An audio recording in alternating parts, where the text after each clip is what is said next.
This clip is brought to you by SaveWithConrad.com.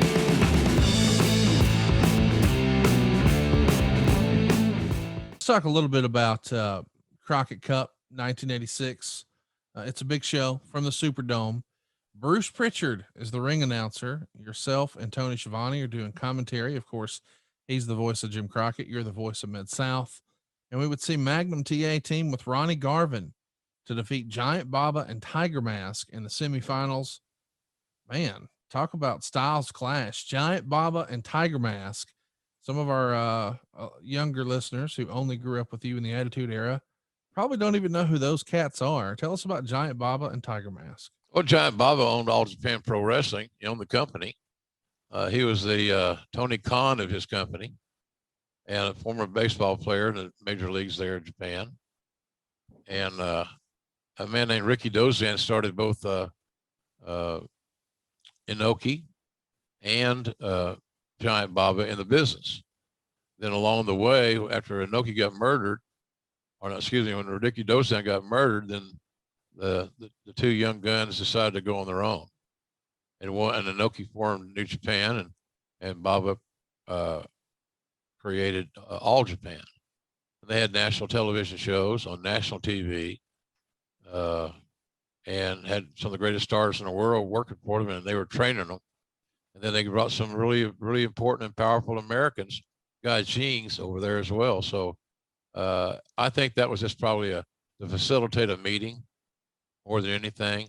I went to a party one time, a function with Jimmy put on in, where the hell was it? It was some island we went to. And there's been a shot online of Dusty playing golf at this outing, wearing his underwear.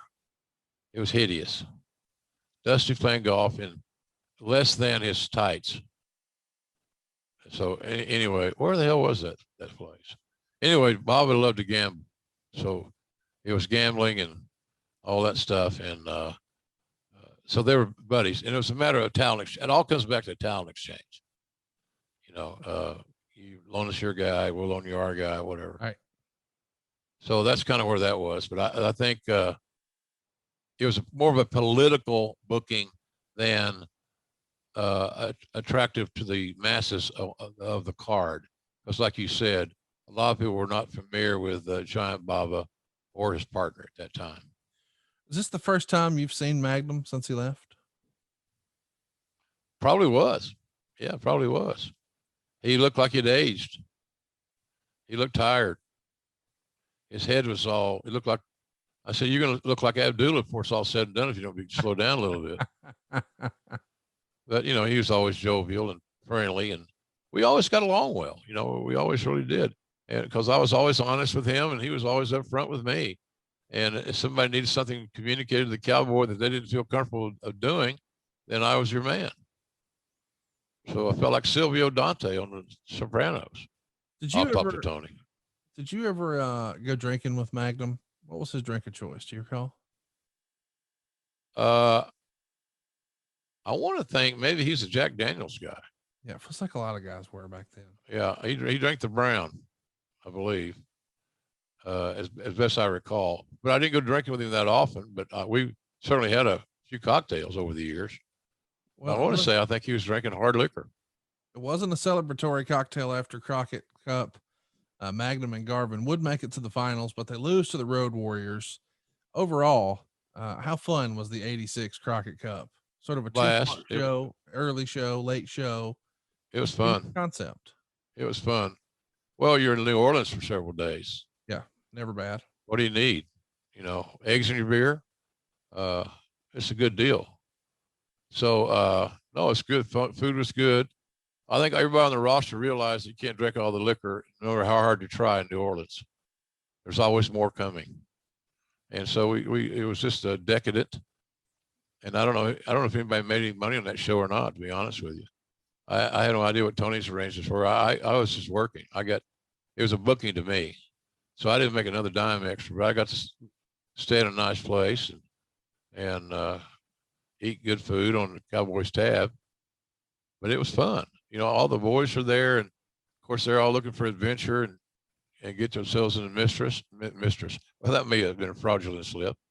To get themselves into mischief or a mistress, who knows? So it was fun though. It was a good time, and I was surprised and pleasantly so, Conrad. And I went behind the scenes as far as the finishes, things are going to be ongoing and planning. I never heard anybody have any major issues on it. Both the bookers tried to take care of Watts. Dusty were booking it, and they were trying to make sure that they kept peace in the proverbial valley and take care of the talents as best they could. I don't know why we do that. It's to that level. Make sure everybody's happy. Are you fucking happy you got paid? Are you happy about that? Or was that also a disappointment? Well, I didn't want to lose, but he beat me with a small package. That's kind of what I was looking for. Oh, so he can't beat you with his finish. You don't want him beating you with the strongest thing he's got in his book. You want him to beat you on a banana peel inside cradle. You're brilliant. Next year, I'm going to have you do my fucking taxes. So, yeah, come on. Anyway, I had a blast. I had a lot of fun there. And it's funny, if I remember correctly, there's a discussion held between Crockett and Watts about Shivani and me and what we're going to do there. And Bill said, well, Jim can ring announce. I hated ring announcing, but I would have done it because that's what he told me to do. And Jimmy was so smooth there. He said, well, my guy doesn't ring announce. So Cowboys, well, my guy won't ring announce either. I'll show you, by God. Yeah. So that's Bruce may have gotten that gig by default. I'm not sure. Not that he did a bad job or nothing. Yeah. They got to wear his little tuxedo and got in the ring in the dome, and it's all another good experience, man. Hey, it's Conrad Thompson. Thanks for checking out the podcast here on YouTube. Be sure to hit the subscribe button and the notifications bell so you get a notice anytime we upload some new content. And go save yourself some money right now. If you're in a 30-year loan or you have credit card debt, it's not a matter of if I can save you money. It's a matter of how much. Find out right now for free at SaveWithConrad.com.